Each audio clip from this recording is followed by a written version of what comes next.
coming from the Hausa quarters.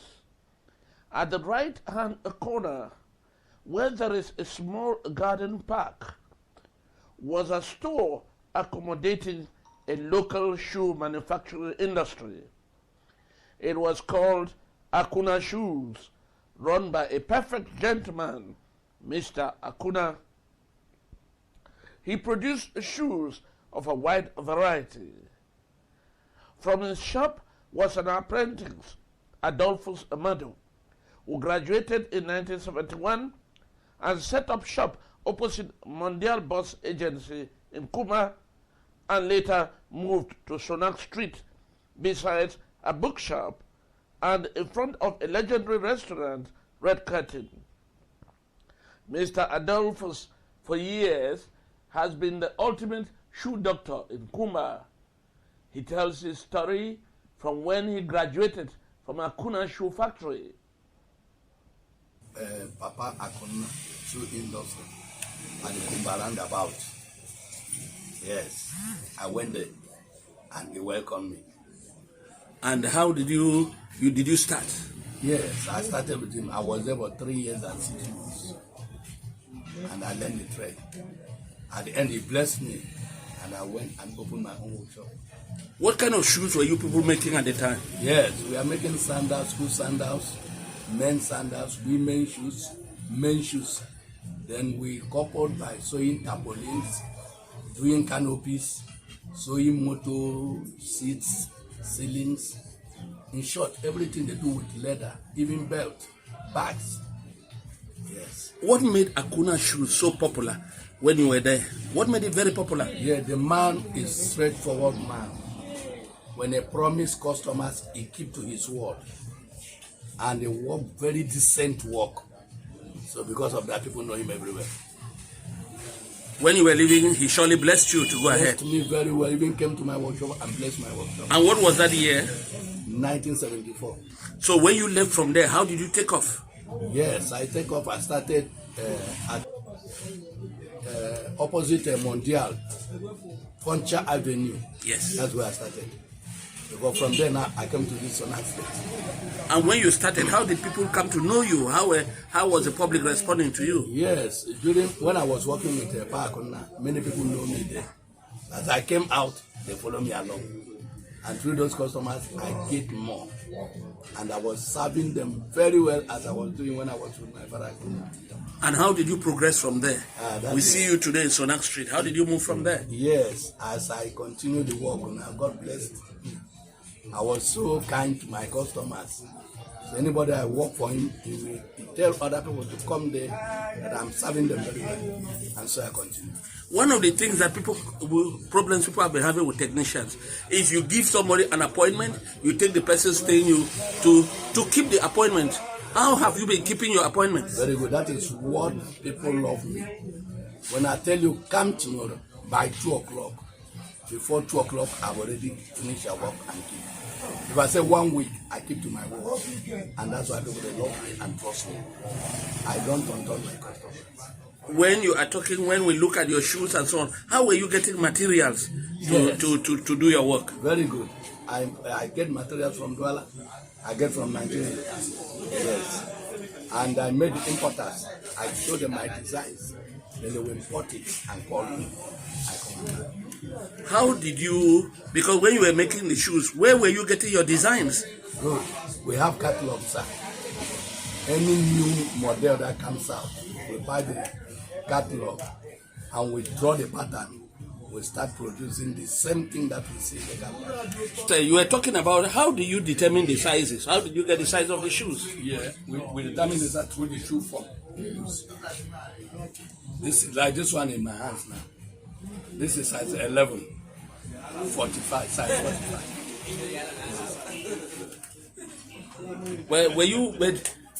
When we look at it, the times are going, styles are changing. Yes. From 1970 something that we're doing.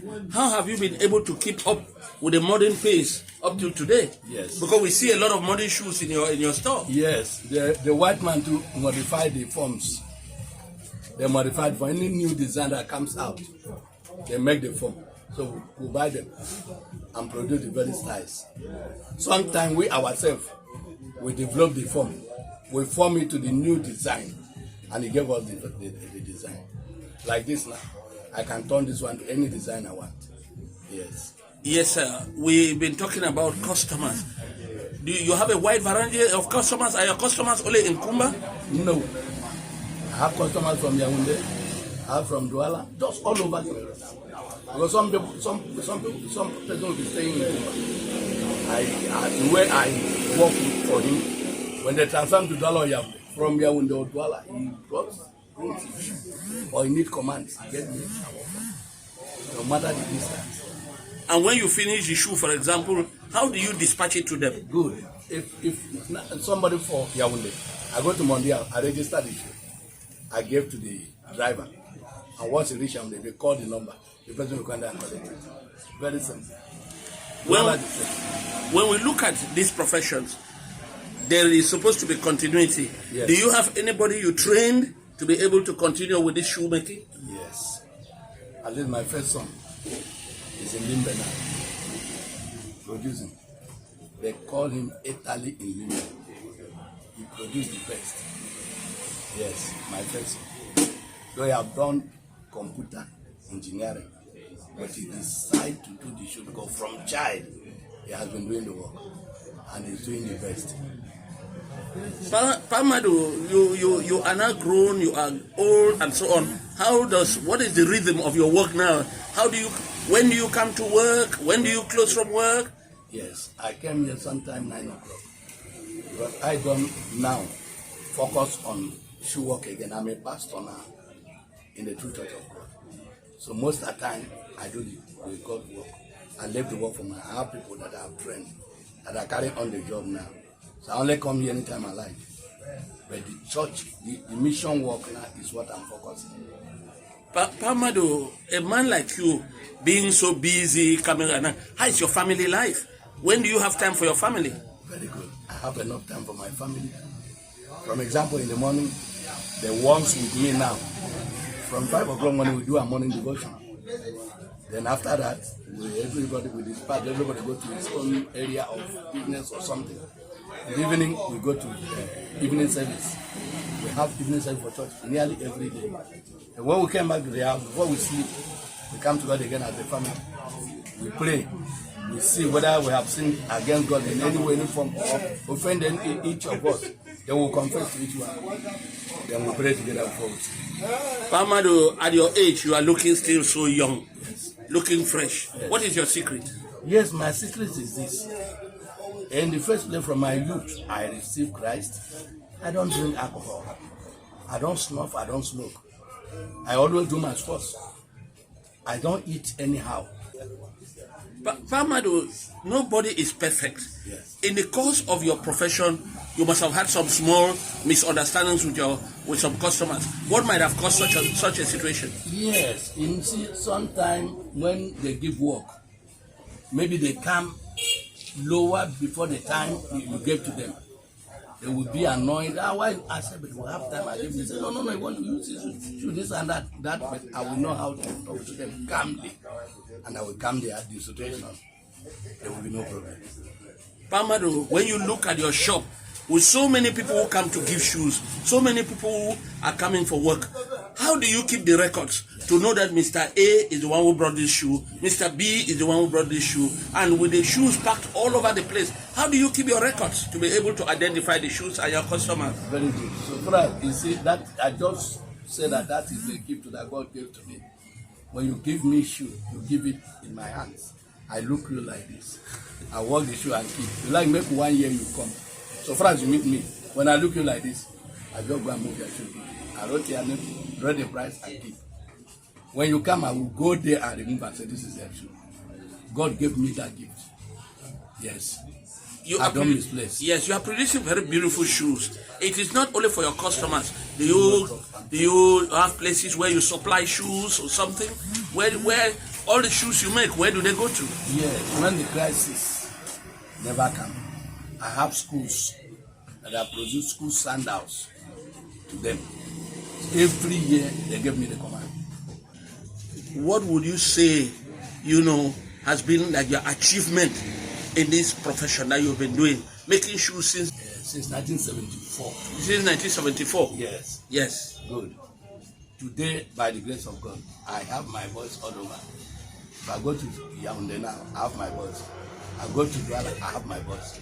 I go to Baminda, my voice is all over the world. Then going to Nigeria, I have more than 10 in Nigeria that are still in the profession, doing well. So that is my proud. I know that what God gives to me, I have shared it to other people, and they are doing well.